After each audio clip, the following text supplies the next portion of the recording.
The Atlas Vampire. Lily Lindestrom, a 31-year-old escort, was a resident of Atlas, a quiet neighborhood in Stockholm. Known to her friends and neighbors as a kind and gentle soul, Lily led a modest life. She was often visited by clients at her small, cozy apartment at 11 St. Eriksgatan, where she lived alone. On the evening of May 4th, 1932, Lily was seen for the last time. She had been expecting a client that night, but little did she know that this encounter would seal her fate. When her friend and neighbor, Minnie Jansen, hadn't seen Lily in a few days, concern began to grow. After all, Lily had a habit of checking in with Minnie regularly. Her worries led her to contact the authorities, and when the police arrived, they made a horrifying discovery. Lily Lindestrom was found lying face down on her bed, naked, with her clothes neatly folded beside her. But what truly shocked the investigators was not just the state of her undressed body, but the condition in which it was found. Lily's body had been completely drained of blood, but the horror didn't end there. Near her bed, police found a gravy ladle, an item so seemingly out of place in a crime scene, yet so disturbingly significant in this one. The ladle had traces of blood, leading investigators to the unthinkable conclusion. The killer had not only drained Lily's blood, but had also used the ladle to drink it.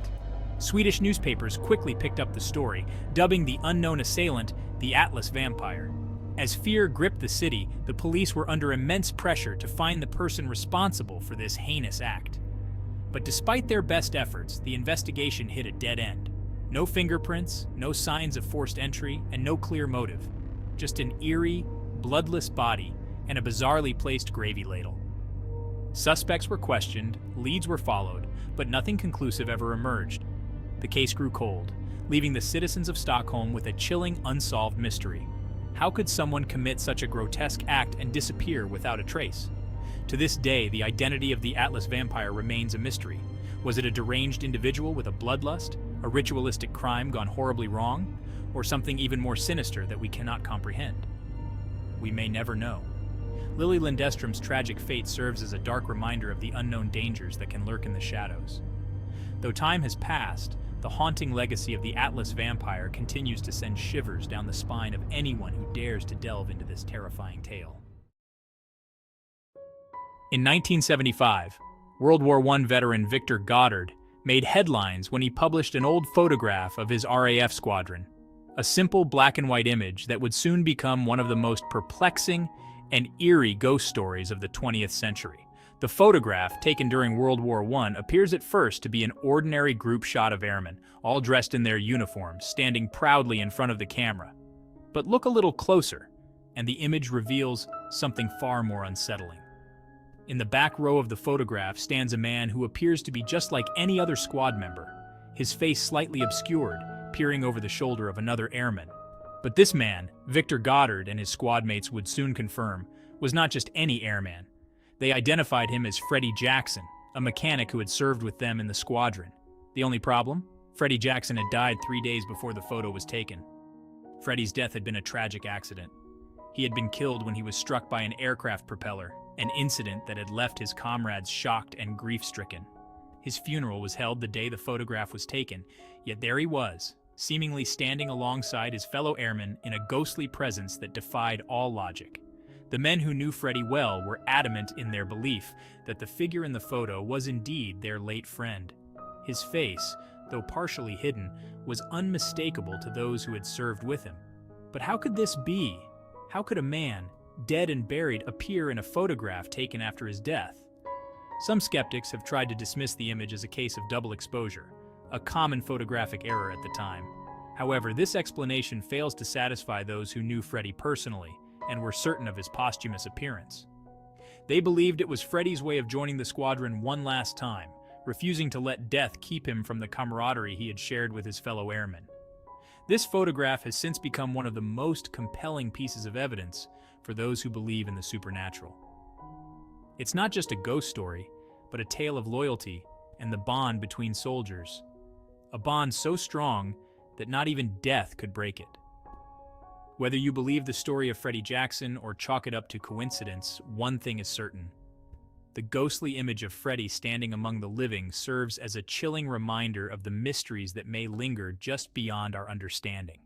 It challenges us to consider the possibility that, even in death, our connections to the ones we've served with, laughed with, and mourned for may endure.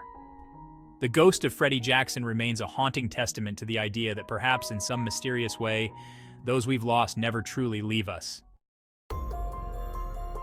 In 2016, a strange and alarming series of events began unfolding at the U.S. Embassy in Havana, Cuba. Events that would spark one of the most puzzling and controversial mysteries of the 21st century. American diplomats and military personnel stationed in Havana started reporting a range of unusual and debilitating symptoms, from dizziness and headaches to hearing strange noises and experiencing cognitive impairments. What began as a few isolated cases quickly grew into a phenomenon that came to be known as Havana syndrome. The symptoms varied widely among those affected. Some described a sudden onset of nausea, while others reported memory loss, difficulty concentrating, and even brain damage. The experiences were so severe for some that they had to be evacuated from their posts, unable to continue their duties. At first, the bizarre nature of these symptoms led many to suspect that the personnel had been targeted by some kind of unknown weapon or device. Theories of sonic or microwave attacks circulated widely, with suspicions falling on foreign powers possibly engaging in covert warfare. But despite extensive investigations, no conclusive evidence of such an attack has ever been found. And yet, the mystery deepened. Over the following years, similar symptoms were reported by American officials stationed in other countries around the world, from China to Europe to Washington, D.C. itself. This wide geographic spread made the situation even more perplexing, as it suggested that whatever was causing Havana syndrome was not limited to Cuba. Without a clear cause, the U.S. government and the medical community were left grasping for answers. Could it be a new form of electronic warfare? Or perhaps an environmental factor that hadn't been identified? With no physical evidence to support these theories, the mystery of Havana syndrome grew ever more complex. As the investigations continued, some experts began to offer an alternative explanation, one that was psychological rather than physical. They proposed that Havana syndrome might be a case of mass psychogenic illness, a phenomenon where a group of people, often in high-stress environments, experience similar symptoms that have no identifiable physical cause. This theory draws parallels to historical cases, like the Dancing Plague of 1518, where entire communities were swept up in inexplicable behaviors. However, this explanation has been met with skepticism. Many of those affected, along with some in the intelligence community, argue that the symptoms are too specific and the incidents too widespread to be merely psychological. The lack of a definitive answer has left Havana syndrome shrouded in uncertainty, with no clear resolution in sight.